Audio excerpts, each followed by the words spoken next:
Je voudrais vous parler du ministère de guérison dans l'évangélisation, comme c'est quelque chose d'important.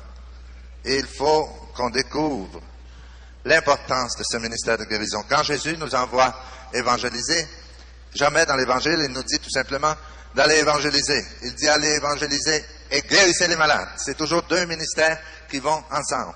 Et la guérison des malades est un signe qui accompagne le ministère de guérison et qui donne de la crédibilité à la parole de Dieu que nous proclamons.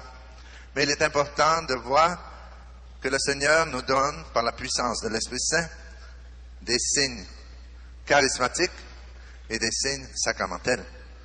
Un sacrement, c'est un signe sensible institué par Jésus-Christ pour nous donner la grâce. Un sacrement, comme on disait dans le petit catéchisme, c'est un signe sensible institué par Jésus-Christ pour nous donner la grâce. Et un charisme, c'est un don spirituel et spécial que l'Esprit Saint nous donne pour servir la communauté, pour construire l'Église, pour bâtir le corps mystique du Christ.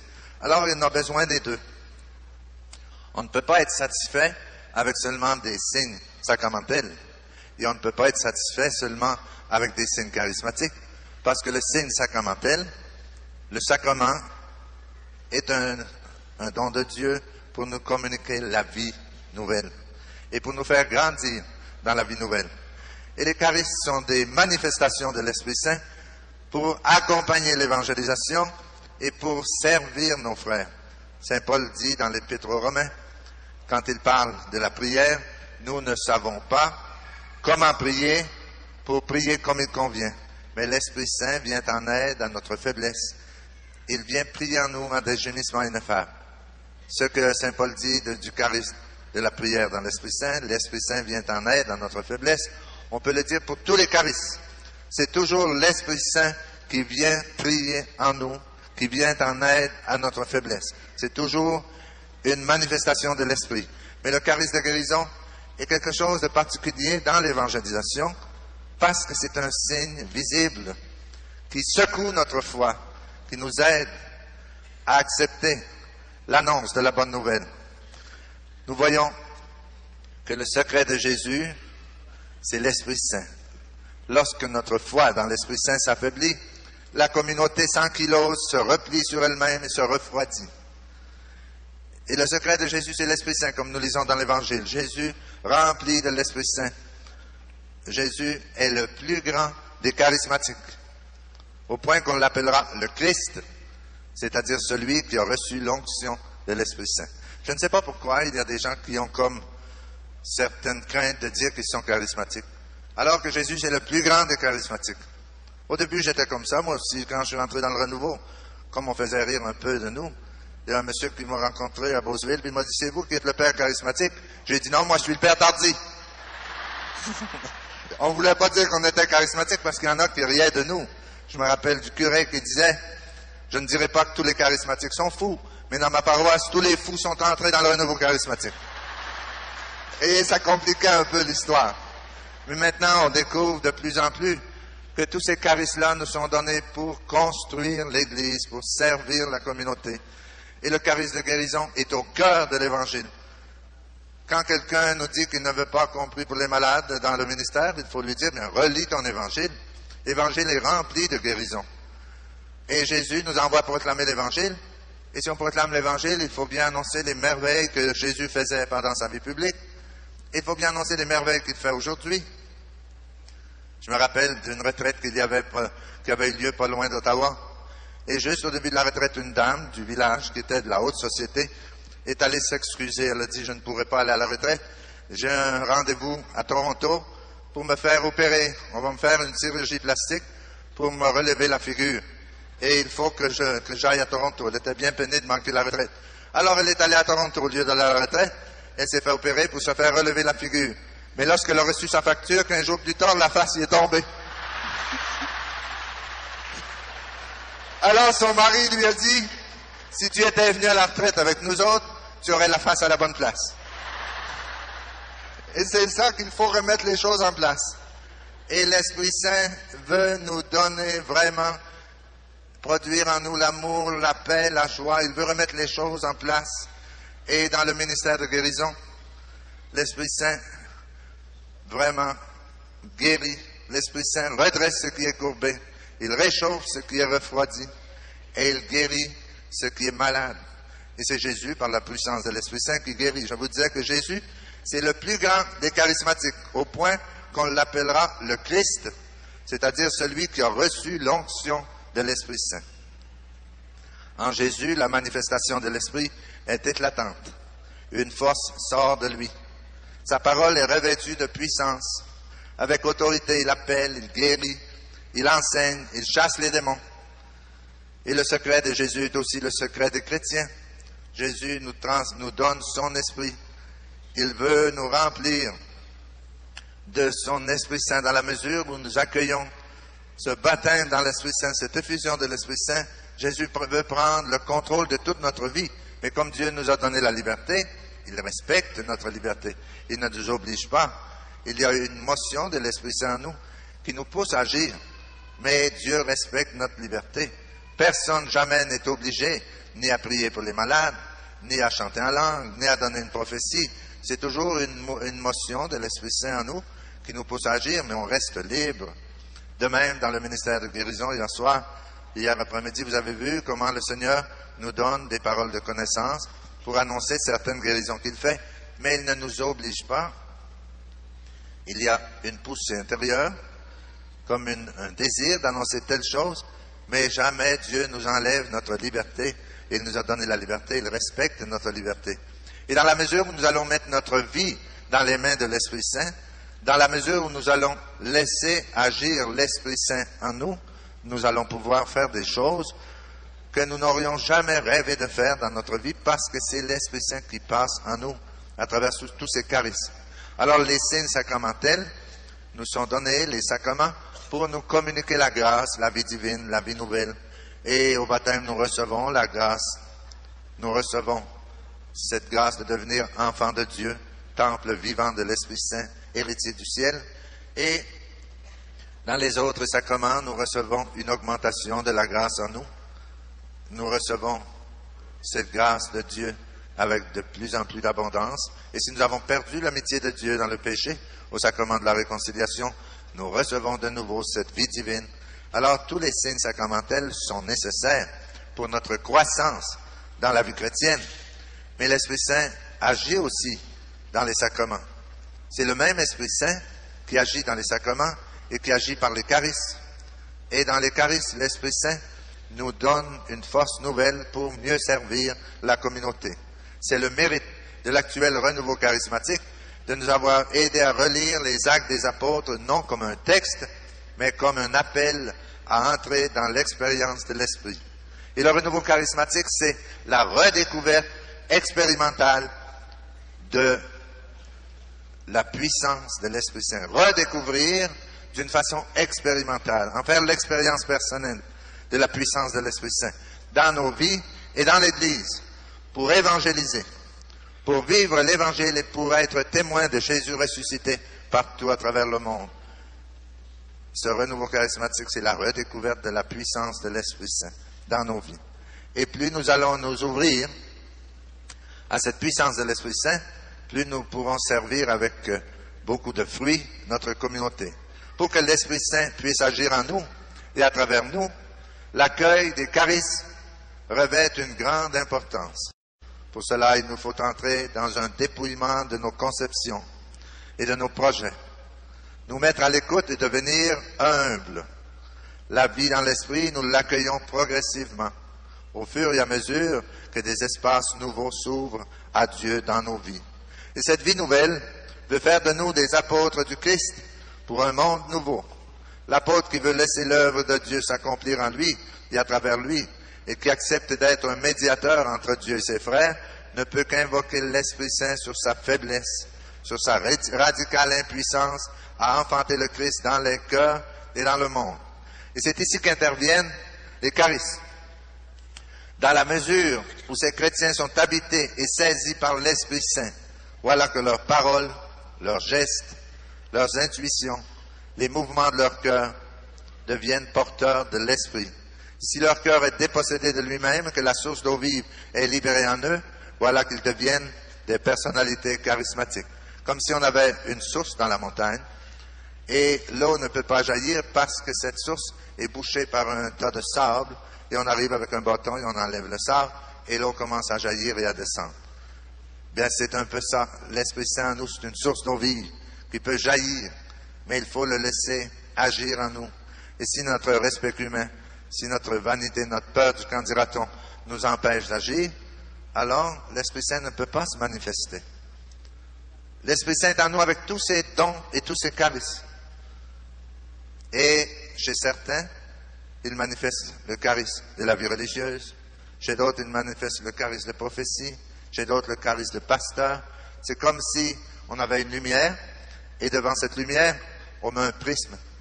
Et le prisme décompose la lumière en vert, en bleu, en jaune, en blanc. C'est une même lumière, mais qui se décompose en différentes couleurs avec un prisme qu'on met devant la lumière. Bien, l'Esprit Saint est en nous, c'est le même Esprit Saint qui est en chacun de nous, mais il se manifeste de différentes façons.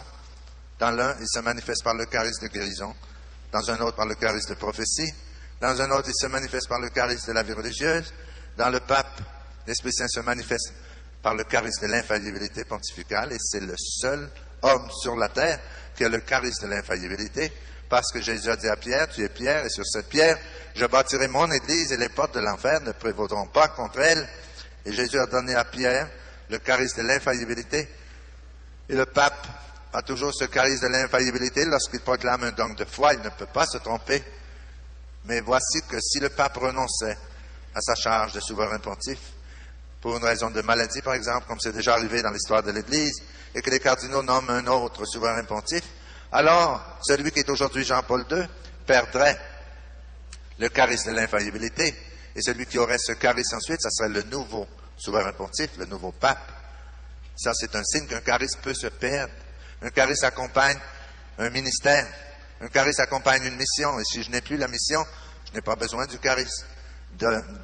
Nous voyons alors que le charisme de guérison peut accompagner le ministère d'évangélisation d'une façon toute spéciale, et ça fortifie l'évangélisation. Et ce n'est pas seulement pour aller prêcher dans des grandes cathédrales, ça peut vous accompagner dans l'éducation de vos enfants. Vous voulez éduquer la foi de vos enfants, et quand un enfant est malade, et vous priez pour lui, et si le petit enfant reçoit sa guérison à travers votre prière, alors pour vous, c'est plus facile de continuer à évangéliser votre enfant, à lui parler de Dieu, à lui parler de la puissance de la prière, parce que l'enfant et toute la famille se rendent compte d'une grâce reçue. Ce sont des signes qui accompagnent l'évangélisation pour les laïcs et pour les prêtres, pour les religieux et pour les religieuses, et ça fortifie l'évangélisation. Moi, je remercie le Seigneur de m'avoir guéri un jour, et après m'avoir guéri, m'avoir donné ce désir de prier davantage pour les malades, après avoir été guéri de ma tuberculose pulmonaire en 73, parce qu'en priant pour les malades un bon jour, j'ai vu un malade qui a reçu sa guérison. C'était la première fois de ma vie que je voyais un malade guérir pendant ma prière. Il souffrait beaucoup d'arthrose, il avait de la difficulté à marcher, et dans une réunion de prière, je priais pour les malades, dans une autre réunion, il ne se passait rien. J'ai été guéri au mois de juillet 73, et jusqu'au mois de novembre, à chaque semaine, j'allais aux réunions de prière pour connaître le renouveau, et après la réunion de prière, on me demandait de prier pour les malades. Je faisais une prière pour les malades, il ne se passait rien. Mais voici que le 18 novembre 73, pour la première fois de ma vie, alors que je priais pour un homme qui était bourré d'arthrose et qui avait de la difficulté à marcher, je l'ai vu qui commençait à suer abondamment. Et tout à coup, il a commencé à pleurer. Je me demandais qu'est-ce qui se passait. Je ne priais pas mieux que la veille. Je faisais une prière comme j'avais fait les autres jours. Mais ce jour-là, le Seigneur décidait de me donner le charisme de guérison. Et cet homme, après quelques minutes de prière, s'est relevé, il sautait de joie, il n'avait plus de douleur de son arthrose. Il était parfaitement guéri jusqu'à aujourd'hui et il témoigne de sa guérison. Alors voyez-vous, le Seigneur nous invite à prier, mais il ne guérit pas nécessairement tout le monde. Il ne guérit pas nécessairement la première personne pour qui on prie. C'est une invitation à manifester notre compassion pour les malades. Un prêtre à Saint-Domingue, lorsqu'il m'a vu prier pour les malades, et dans sa paroisse, il y avait eu quelques guérisons, m'a dit qu'il allait essayer ça lui aussi. Et je l'ai revu au bout de 2 mois, puis j'ai dit, comment ça va? Ah, il dit, j'ai prié 2-3 fois pour les malades, puis il n'y a rien qui se passait. Il dit, j'avais l'air fou, j'ai arrêté ça. Mais c'est pas nécessaire qu'il guérisse les malades. À chaque fois, on sait bien, ce sont des signes. Le Seigneur n'a jamais promis de guérir tous les malades, mais il a promis de donner des signes pour accompagner l'évangélisation. Et le ministère de guérison est vraiment quelque chose de merveilleux pour accompagner l'évangélisation dans votre foyer, dans votre groupe de prière, dans votre communauté. Ça fait grandir la foi. Mais une guérison ne suffit pas pour donner la foi. Voir la guérison d'un malade, ça ne donne pas la foi. Si une personne n'a pas la foi, même si tu vois plusieurs guérisons, ça ne te donnera pas la foi. La foi, c'est un don gratuit de Dieu. Les pharisiens dans l'Évangile ont vu beaucoup de guérisons. Ils ont même été témoins de la résurrection de Lazare. Et ça n'a pas suffi pour leur donner la foi en Jésus Sauveur. Au contraire, ils l'ont crucifié. La foi, c'est un don gratuit de Dieu. Ce n'est pas le fruit d'un bagage scientifique, c'est un don gratuit de Dieu. Et c'est un don qu'on reçoit dans la prière. Et le Seigneur veut augmenter notre foi. Et nous devons souvent faire la prière du Père, de l'enfant épileptique de l'Évangile qui disait, « Seigneur, je crois, mais augmente ma foi. » Disons-lui souvent, « Seigneur, augmente ma foi. Donne-moi une foi qui ne doute pas. » C'est une prière que nous devons faire souvent. Et alors, le Seigneur, pour fortifier notre foi, pour la faire grandir, nous donne des signes comme ça. Et ça nous aide beaucoup. Je me rappelle, j'ai été invité à aller prêcher en Allemagne, à la cathédrale de Francfort. Et avant de partir de Saint-Domingue, une dame qui avait vécu en Allemagne m'a dit, « Mon père, en Allemagne, la foi n'est pas comme en Amérique latine. » Elle a dit, là-bas, les gens sont froids. Ce n'est pas comme en Amérique latine. Elle a dit, si vous avez 200 ou 300 personnes à votre retraite, vous pourrez remercier le Seigneur. Mais j'ai dit, je ne vais pas là pour la multitude, je vais prêcher à ceux qui seront présents. Et alors, je suis arrivé à la cathédrale de Francfort, et à ma grande surprise, il y avait 6000 personnes dans la cathédrale. C'était rempli. Alors, quand j'ai commencé ma première conférence, j'ai dit aux gens, si vous voulez savoir l'importance des charismes que l'Esprit Saint renouvelle aujourd'hui dans l'Église, regardez l'assistance. J'ai dit, je vous certifie que si on vous avait annoncé qu'un prêtre canadien venait prêcher ici, sans les charismes de guérison, je suis certain que je n'aurais pas 200 personnes. Et avec ces charismes que l'Esprit Saint nous donne, la cathédrale était remplie. Et alors, à la première messe de guérison, le Seigneur nous a donné un signe très fort. Une dame qui souffrait de sclérose en plaques et qui était paralysée à 80% et qui était là en fauteuil roulant. Pendant la prière pour les malades, une parole de connaissance était que quelqu'un qui était en fauteuil roulant était en train de guérir et le Seigneur l'invitait à se lever. Et cette dame s'est levée de son fauteuil roulant avec beaucoup de difficulté, elle s'est levée. Et alors je lui ai dit, faites un effort et marchez quelques pas.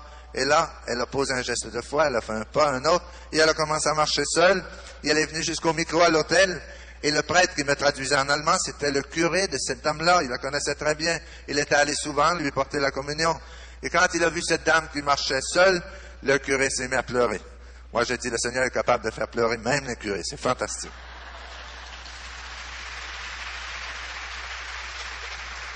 Et j'ai demandé au curé, la dame a remercié le Seigneur de pouvoir marcher de nouveau après tant d'années.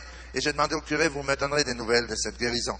Parce que c'est pas tous les jours qu'on voit des guérisons de sclérose en plaques, c'est moins fréquent.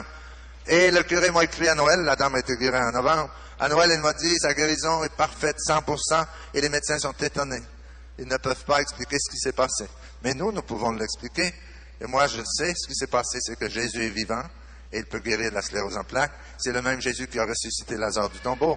Il est le maître de l'impossible. Il ne faut pas limiter la puissance de Dieu. Il ne faut pas dire, ma guérison, ma maladie, c'est assez grave, le Seigneur ne peut peut-être pas la guérir. Il est notre Créateur. C'est lui qui nous a façonnés. Et le Seigneur, en donnant des signes dans l'évangélisation, veut nous aider à découvrir sa présence vivante dans l'Église aujourd'hui. Ce sont des signes qui accompagnent l'évangélisation. Et accueillons-les. Bien sûr qu'on a besoin de signes sacramentels et de signes charismatiques. C'est le même Esprit Saint qui agit à travers les sacrements et à travers les charismes. À travers les sacrements pour nous communiquer la vie nouvelle, la vie de la grâce, pour nous faire grandir dans la vie nouvelle, et à travers les charismes pour nous aider à mieux servir la communauté. Et ce charisme de guérison est en train de se multiplier, s'étendre partout à travers le monde.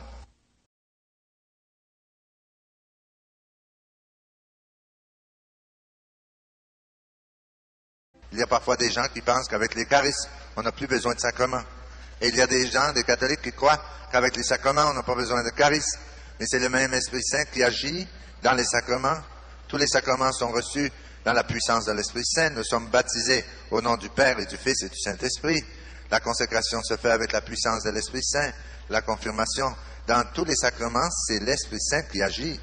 Mais les sacrements nous sont donnés pour grandir, pour recevoir la vie nouvelle et pour grandir dans la vie nouvelle. Les charismes sont ordonnés au ministère, à la construction de la communauté. Ils accompagnent une première annonce de l'Évangile Et les signes qui accompagnent la croissance dans la vie nouvelle sont les signes sacramentels. Ne nous trompons pas de pédagogie, faisons preuve de discernement. C'est l'erreur de certains milieux d'Église de refuser les charismes sous prétexte qu'on a déjà les sacrements. Cette Église-là catéchise peut-être, mais elle n'évangélise plus avec les signes qui accompagnent la première annonce de l'Évangile. Il lui manque des signes pour accompagner la proclamation du Kérigme, la première annonce de l'Évangile. Elle n'a plus les signes pour ceux qui sont loin, les signes que Jésus nous donne pour accréditer sa parole. Et c'est l'erreur de certains milieux charismatiques de vouloir tout miser sur les charismes, de cultiver seulement les signes extraordinaires en oubliant l'importance des sacrements. Il est vrai que le renouveau a une pédagogie d'initiation chrétienne, évangélise les incroyants, les abandonnés par la société et parfois même par l'Église. Mais le risque serait d'en rester à cette phase initiale, de s'enfermer dans ce monde religieux des signes, de rééditer sans cesse l'effusion de l'Esprit et d'oublier l'importance des sacrements chez nos frères pentecôtistes. Ils ont le baptême, mais ils n'ont pas les autres sacrements. Alors, ils évangélisent avec les charismes. Mais comme c'est triste de voir, comme il manque, ils ont un vide très grand. Ils n'ont pas l'Eucharistie, ils n'ont pas le sacrement de la réconciliation, ils n'ont pas les sacrements, ils ont le baptême. Les charismes ne suffisent pas. Et dans certaines églises catholiques, il y a les sacrements, et tout est misé sur les sacrements, et on n'accueille pas les charismes parce qu'on n'a pas découvert l'importance des charismes. Ne nous trompons pas des pédagogies, ne nous trompons pas du public. Le renouveau est souvent rejeté par le milieu ecclésial parce qu'il présente une pédagogie de l'esprit qui est charismatique, alors que pour ce milieu ecclésial-là, la pédagogie de l'esprit consiste à vivifier les sacrements seulement. Et de même, l'Église est souvent rejetée par les incroyants, par les jeunes, par les chrétiens déchristianisés, parce que sa pédagogie est sacramentelle, rituelle, catéchétique, alors que pour ce milieu-là, l'Esprit Saint nous voudrait plutôt kérigmatique, évangélique, charismatique, c'est-à-dire le premier annonce de l'Évangile, le kérigme. L'Esprit Saint veut qu'on annonce Jésus. Et souvent, on a donné une riche doctrine aux gens qui ne sont pas encore nés à la vie nouvelle, qui n'ont pas encore accueilli Jésus dans leur vie. Il faut d'abord proclamer la bonne nouvelle de Jésus Sauveur. Et ça, c'est une annonce. Et pour que les gens croient dans cette annonce, Jésus nous promet de nous accompagner avec des signes charismatiques. Il dit: en mon nom, ils imposeront les mains aux malades et ceux-ci seront guéris. Et ça donne de la crédibilité à la parole que nous annonçons. Et vous allez remarquer que ces manifestations charismatiques, par exemple de guérison, n'ont pas lieu pendant qu'un docteur en théologie est en train d'exposer une thèse de théologie. Vous ne voyez pas de boiteux qui commence à marcher, vous ne voyez pas de sourds qui commence à entendre. Il n'a pas besoin de signes, il a ses arguments. Il présente sa thèse de théologie, il a de bons arguments théologiques pour appuyer sa thèse, et alors il n'a pas besoin de signes pour convaincre son auditoire. Mais lorsque nous annonçons la bonne nouvelle de Jésus, la bonne nouvelle que l'ange annonçait au pasteur le soir de Noël, lorsqu'il a dit: je vous annonce une bonne nouvelle qui sera motif de beaucoup de joie pour vous et pour tous les habitants de la ville. Aujourd'hui, vous est né un sauveur. Là, on n'a pas d'argument théologique pour prouver ça. Alors, pour que les gens croient dans cette bonne nouvelle-là, il faut des signes pour l'accompagner. Et Jésus nous envoie annoncer l'Évangile, la bonne nouvelle du salut, et il nous promet de nous accompagner avec des signes. Et ce sont des signes charismatiques qui accompagnent cette annonce de l'Évangile. Quand on découvre l'importance des charismes, alors on arrête d'avoir peur. On arrête de déprécier les charismes. Je prêchais en Australie il y a 2 ans, et après avoir prêché à Melbourne, où le Seigneur nous avait bénis beaucoup, on avait eu une assemblée de 11 000 personnes en plein air, et le Seigneur avait guéri une femme qui était aveugle depuis 9 ans, Bibiana Piscopo. Elle était aveugle, quelqu'un l'avait amenée à la réunion en la conduisant par la main, et pendant la messe et pendant la prière pour les malades, Bibiana a commencé à voir, elle a crié sa joie, et on l'a invitée à venir en avant. Et là, elle a témoigné que depuis 9 ans, elle avait souffert de la malaria qui avait attaqué la rétine de ses yeux, et elle ne voyait plus. Et voici que pendant la messe, le Seigneur l'avait guérie. Et c'était une grande joie dans l'Assemblée. Et après la guérison de Bibiana, on est allé avec le responsable du Renouveau National à Sydney pour prêcher à Sydney. Et là, on est allé saluer le cardinal. C'est normal. Et le responsable du Renouveau, croyant intéresser le cardinal de Sydney, lui a dit: Excellence, imaginez-vous qu'à Melbourne, la semaine dernière, une dame qui était aveugle depuis 9 ans a retrouvé la vue. Et le cardinal lui a dit: ne me parle pas de guérison, ça ne m'intéresse pas. Moi, ce qui m'intéresse, c'est les conversions. Ceux qui ne sont pas intéressés dans la guérison, c'est des gens qui n'ont jamais été malades. Ils n'ont pas de compassion pour ceux qui souffrent. Mais ceux qui ont été malades et qui reçoivent une guérison du Seigneur, là, ils commencent à avoir plus de compassion pour les autres. Et croyez-le, les guérisons sont des signes qui accompagnent la parole de Dieu et qui nous invitent à la conversion. C'est pour ça que le ministère de guérison, nous devons découvrir qu'il est au centre, au cœur de l'Évangile. Quand Jésus guérit le paralytique, il lui dit d'abord, tes péchés te sont remis. Et il y avait là des pharisiens, des scribes qui commencèrent à murmurer, dit l'Évangile. Et ils ont dit, qui est celui-ci pour pardonner les péchés, si Dieu seul peut pardonner les péchés?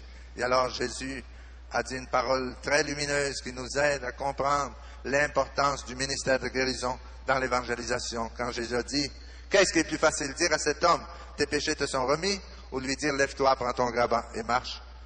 Et Jésus a dit, pour que les hommes sachent que le Fils de l'homme a sur la terre le pouvoir de pardonner les péchés, lève-toi, prends ton grabat et marche. Et le paralytique commence à marcher. Ça, c'est l'Évangile. C'est là qu'on voit l'importance du signe. Les pharisiens ne croyaient pas à la parole de Jésus qui avait dit, tes péchés te sont remis. Et Jésus dit, pour que les hommes sachent que le Fils de l'homme a sur la terre le pouvoir de pardonner les péchés, lève-toi, prends ton grabat et marche. Et le signe de guérison confirmait la parole que Jésus avait dite, la parole à laquelle les pharisiens ne croyaient pas.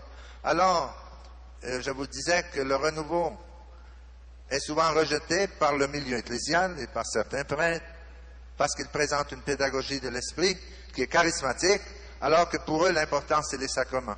Les sacrements sont très importants, mais c'est pour nous alimenter dans la vie nouvelle. Mais les charismes sont importants aussi pour accompagner l'évangélisation. Depuis que le renouveau charismatique est apparu dans l'Église, plus ça grandit. Quand on veut prêcher une retraite, on ne peut plus faire de retraite dans les églises, c'est trop petit. Il y a des curés qui se plaignent parce que leur église est vide. Moi, je leur dis, ouvre les portes à l'Esprit Saint, ton église va devenir trop petite. Laisse agir l'Esprit Saint dans ton église.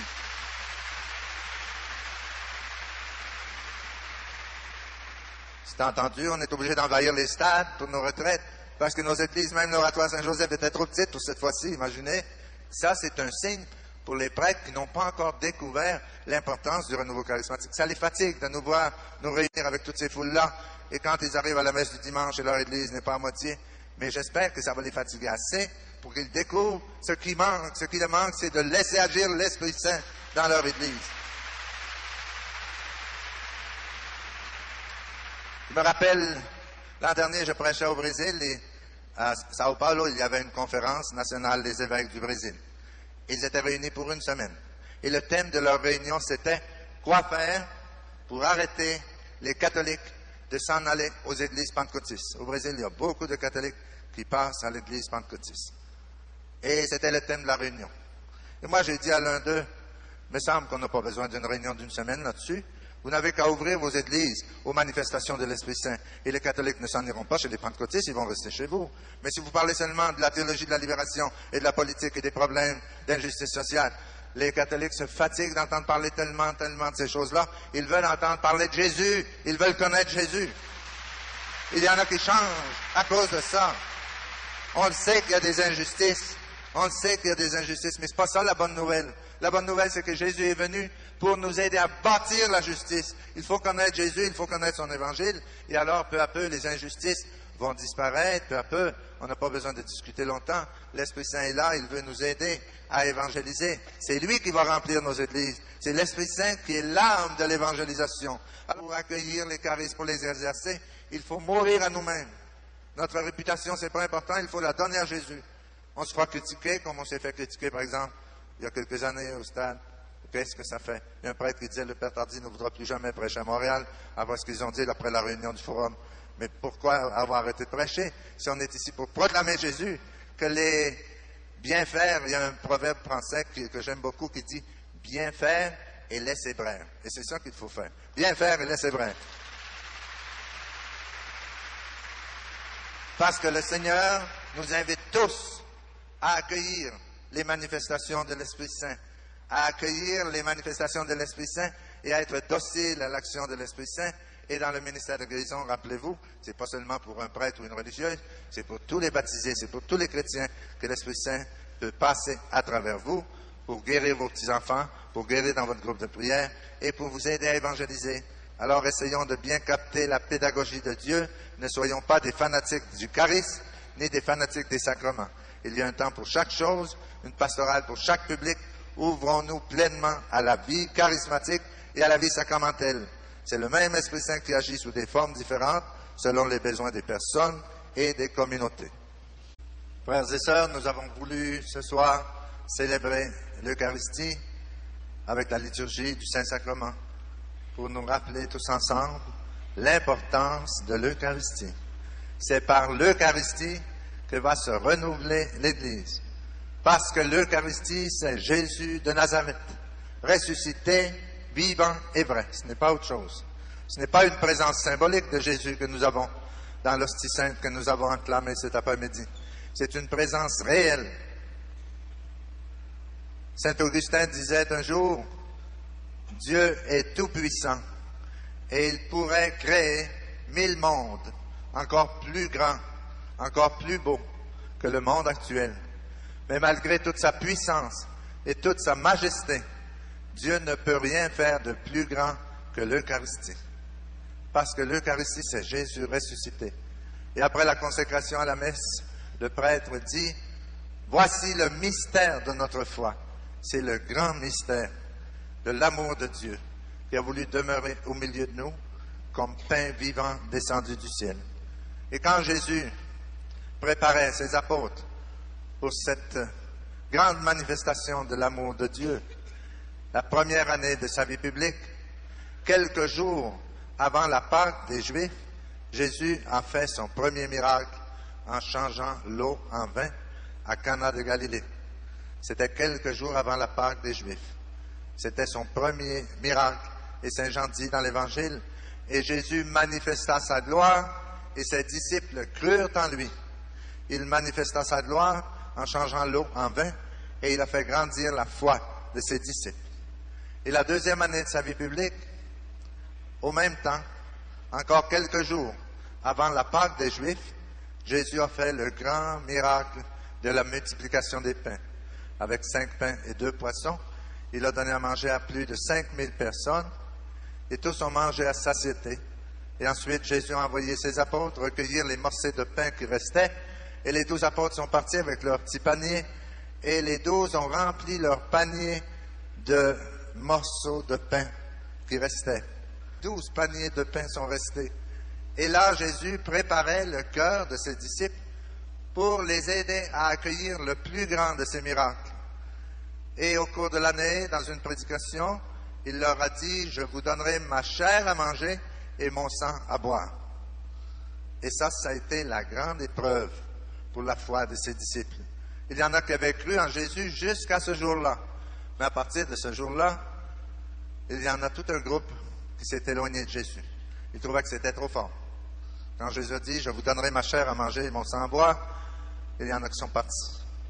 Et alors Jésus a demandé aux apôtres, allez-vous m'abandonner vous aussi? Et c'est là que Pierre a eu cette belle réponse. Il a dit, à qui irions-nous, Seigneur, si tu as les paroles de la vie éternelle? Si nous abandonnons Jésus, où allons-nous chercher notre salut? Dans les sciences occultes? Dans les sectes orientales? Dans le nouvel âge? Où est-ce qu'on va chercher notre salut? S'il n'y a pas sous le ciel, nous dit Saint Pierre, d'autres noms donnés aux hommes par lesquels nous devions être sauvés, et ce nom c'est le nom de Jésus.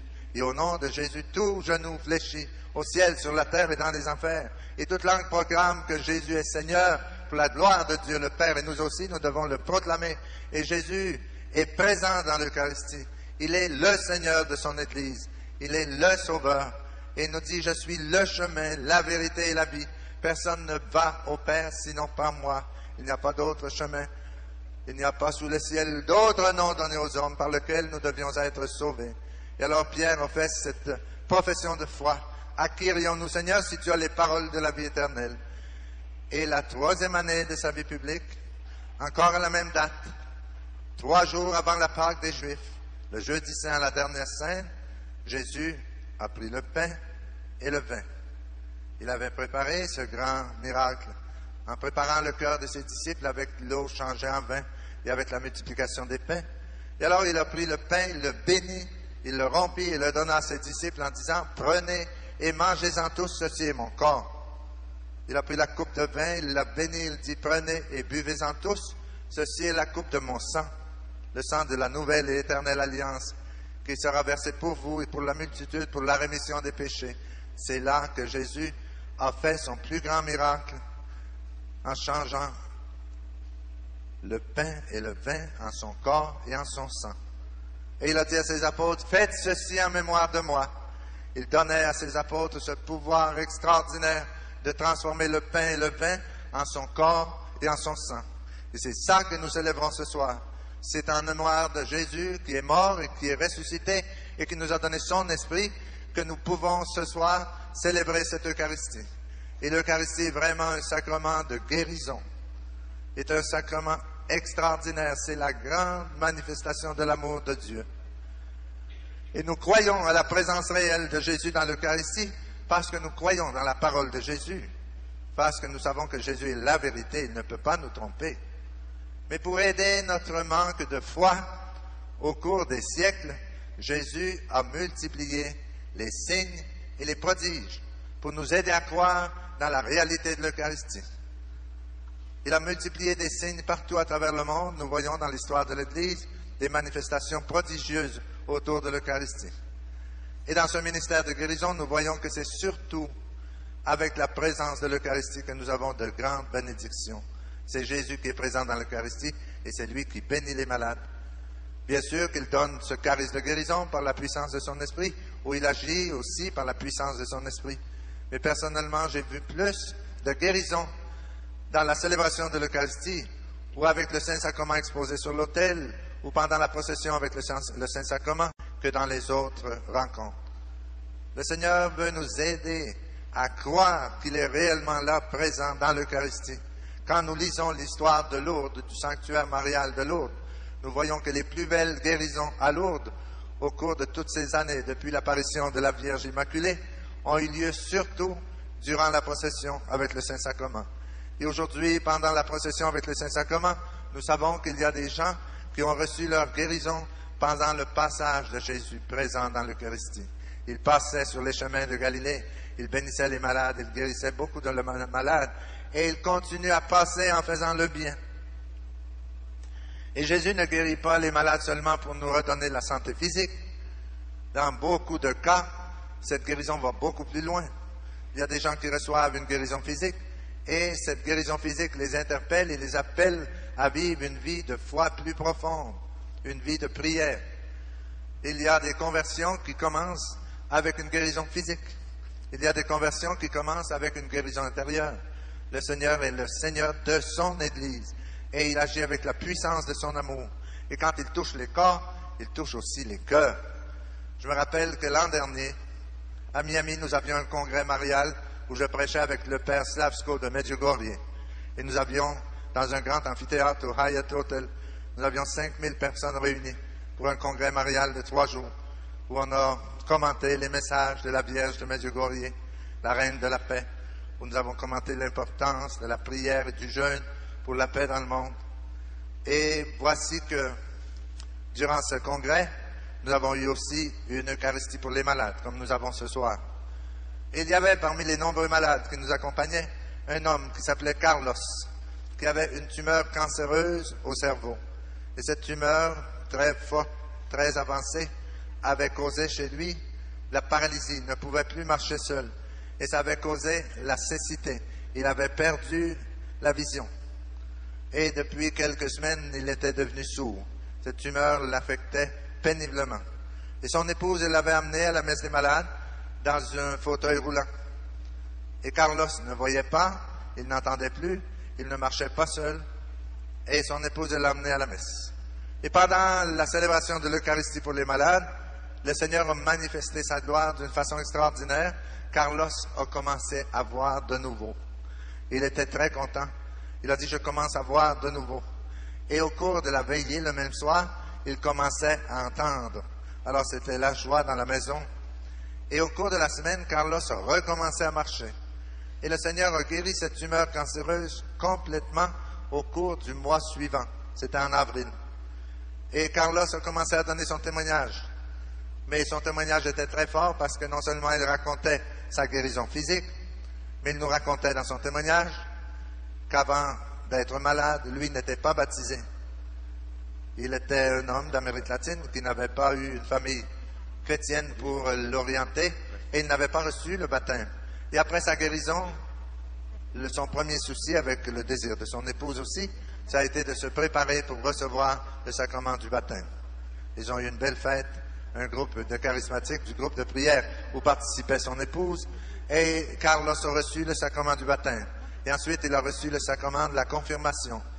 Et il s'est préparé avec son épouse pour recevoir le sacrement du mariage. Ils étaient mariés seulement au civil. Et Carlos s'est préparé pour faire sa première communion. C'était la joie dans la maison. Alors, il a reçu le baptême, il a reçu la confirmation, il a reçu le sacrement du mariage. Son mariage a été béni et il a fait sa première communion.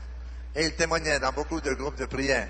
Un jour, au cours de l'année, il est allé en République dominicaine, à la Romana, où on avait une retraite et nous avons invité Carlos à donner son témoignage. Il était là avec son épouse et ses deux petites filles. Et c'était un témoignage très beau et très complet. Une guérison d'une tumeur cancéreuse qui lui avait permis de retrouver la vision. Il pouvait entendre de nouveau, il pouvait marcher de nouveau. Et ça l'avait conduit à recevoir le baptême, l'Eucharistie et le mariage chrétien. Et ça, c'était en février l'an dernier. Et cette année, je suis allé prêcher au congrès charismatique de Miami au mois de mai. Et à ma grande surprise, j'ai appris que Carlos venait de mourir. Il a eu une petite maladie, apparemment pas trop compliquée. Il avait un malaise d'estomac. Il est entré à la clinique au mois de mai. Et il a pris un médicament qui était trop fort pour lui. Et au bout de quelques jours, Carlos mourait dans la paix du Seigneur après avoir reçu l'Eucharistie. Et là, ça nous a interpellé tout le monde. On se demandait comment se fait-il que le Seigneur l'a guéri et qu'il vienne le chercher si vite que ça. Et son épouse était là au congrès charismatique avec ses deux petites filles et son petit enfant qui est né quelques jours avant la mort de Carlos. Et alors nous avons appelé l'épouse si elle voulait nous donner un témoignage. Et elle a donné un témoignage très beau. Elle était vêtue de noir, en deuil, mais elle nous a donné un témoignage très beau en nous disant « Je remercie le Seigneur d'avoir guéri Carlos de cette tumeur cancéreuse parce que cette guérison lui a permis de rencontrer Jésus, de recevoir le baptême, de faire sa première communion et nous avons pu recevoir le sacrement du mariage. Et je remercie le Seigneur d'avoir guéri Carlos pour le préparer à recevoir tous ces sacrements dans sa vie. » Et elle nous disait dans son témoignage « Je sais très bien que Jésus aussi avait guéri Lazare, il l'avait ressuscité du tombeau, mais ensuite Lazare est mort. Et les malades que Jésus a guéris durant sa vie publique sont morts aussi. Le seul qui est ressuscité pour ne pas mourir, c'est Jésus. Il a dans les mains les clés de la mort, nous dit l'Apocalypse. Il est le premier-né d'entre les morts. Et il nous promet que nous ressusciterons tous, nous aussi, le dernier jour. Et lorsqu'il nous parle de la résurrection, il nous dit, celui qui mange ma chair et boit mon sang aura la vie éternelle et moi, je le ressusciterai le dernier jour. Si on guérit physiquement, ça peut durer 10 ans. Ma guérison, moi, ça fait 19 ans déjà et j'en remercie le Seigneur. Mais on sait très bien qu'une guérison, c'est pas éternel, une guérison physique. Mais si on reçoit une guérison spirituelle, ça c'est pour la vie éternelle. C'est pourquoi ce soir, je vous invite à ne pas demander seulement votre guérison physique. Notre frère, le diacre Philippe, va prier après la communion pour la guérison intérieure. C'est très important, la guérison des blessures émotionnelles du cœur, qui sont parfois à la racine de nos tristesses, de nos agressivités, de nos peurs, de nos craintes. Et c'est une guérison importante, la guérison intérieure. Et le Seigneur va aussi guérir physiquement, mais demandez surtout la guérison spirituelle. Que cette retraite soit pour vous une rencontre personnelle avec Jésus, comme ont fait les disciples d'Emmaüs, une rencontre comme celle qu'ont fait les disciples d'Emmaüs, une rencontre personnelle avec Jésus, une rencontre aux yeux ouverts et au cœur palpitant, comme elles l'ont fait les disciples d'Emmaüs, lorsque Jésus, après avoir cheminé avec eux, est entré dans leur petite maison à Emmaüs, et il s'est assis à table avec eux, et nous lisons dans l'Évangile qu'il a pris le pain, il le bénit, il le rompit et le leur donna, et leurs yeux s'ouvrirent et ils le reconnurent. C'était la seconde Eucharistie dans l'histoire du monde. La première avait eu lieu le jeudi saint, à la dernière sainte, et la deuxième, Jésus l'a célébrée avec les disciples d'Emmaüs. Il a fait la même chose qu'il avait faite le jeudi saint à la dernière sainte. Et déjà, l'Eucharistie était sacrement de guérison. Et c'est ça que Jésus fait au milieu de nous. Il est venu nous donner la vie et la vie en abondance. Et il nous donne sa vie dans l'Eucharistie. Il se communique à nous dans l'Eucharistie. Et combien d'autres signes au cours de l'histoire de l'Église nous avons vus pour nous aider à croire dans la réalité de l'Eucharistie. Comme c'était beau cet après-midi de voir votre manifestation de foi. Moi, je remercie le Seigneur de voir que vous conservez une foi vive dans la présence réelle de Jésus dans l'Eucharistie. Et avant de communier, vous allez dire, Seigneur, je ne suis pas digne de te recevoir, mais dis seulement une parole et je serai guéri. Si vous croyez vraiment dans cette parole que vous allez dire avant la communion, notre célébration va se transformer en une célébration remplie de prodiges, parce que le Seigneur accomplit sa parole. Dis seulement une parole et je serai guéri. Je veux être guéri dans mon âme, dans mon cœur et dans mon corps. Et Jésus est venu donner la vie et la vie en abondance.